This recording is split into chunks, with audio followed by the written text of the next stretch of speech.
Olá, pessoal. Nessa aula de hoje, nós vamos falar sobre as intersecções das circunferências, né?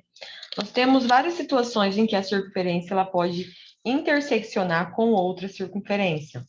No primeiro caso, nós temos uma circunferência onde a intersecção delas coincide com dois pontos, né? Então, o conjunto solução dessa circunferência seria o ponto P1 e o P2, que são pontos que coincidem em ambas as circunferências. Nós podemos ter o caso em que essas circunferências tenham apenas um ponto em comum. Então, o conjunto solução vai ser apenas o ponto P1. E também a situação onde nossa circunferência ela não apresenta nenhum ponto em comum, onde uma circunferência está dentro da outra ou fora da outra. Então, nesse caso, nós não temos um conjunto solução. Tá? Bom, mas e aí? Como que nós desenvolvemos isso? Como que conseguimos determinar? Primeiramente, vamos relembrar que a nossa equação base da circunferência ela é x menos a ao quadrado mais y menos b ao quadrado igual ao raio ao quadrado, né?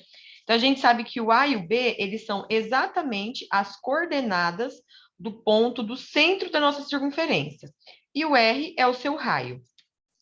Bom, se nossa circunferência cair na seguinte situação, ela for uma circunferência que está realmente centrada na origem do nosso plano cartesiano.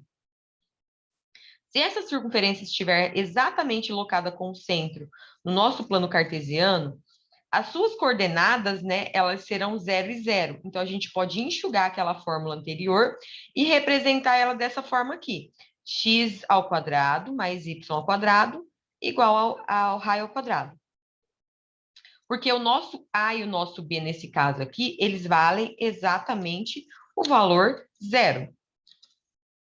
Agora, sejam duas circunferências, C1 e C2, a intersecção das duas circunferências, ela vai ser determinada pelo meu ponto P, que é x e y, que pertence ambas à curva, e também que satisfazem as duas equações. Então, a gente vai ter que encontrar nós temos três possíveis situações. Então, se eu pego uma circunferência e faço uma outra circunferência, de modo que dois pontos sejam comuns, o que acontece? Essa circunferência, ela é maior que essa, elas são distintas, mas ela tem ponto em comum. Então, quando a gente pega a equação das duas, elas têm que gerar dois pontos coincidentes.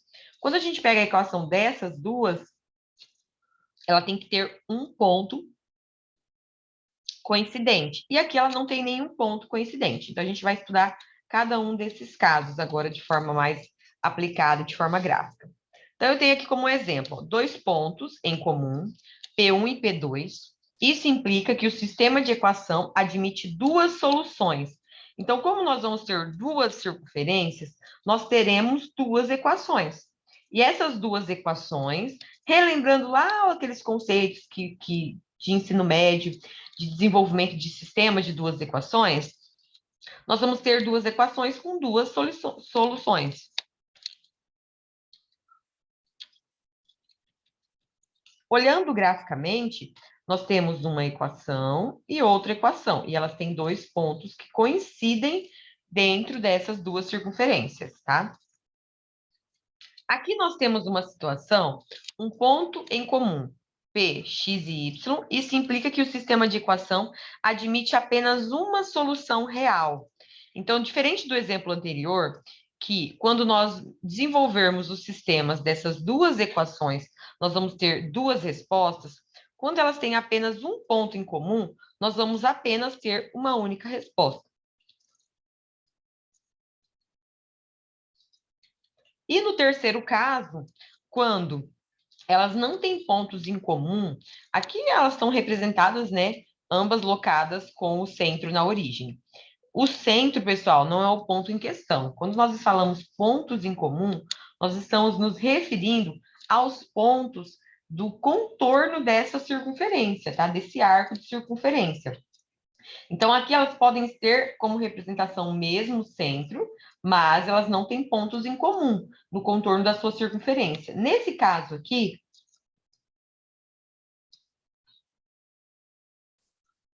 o que nós temos?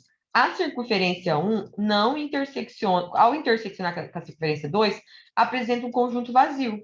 Então, nesse caso aqui, se nós fizermos a resolução do sistema de equações, nós não vamos ter uma resposta válida, tá?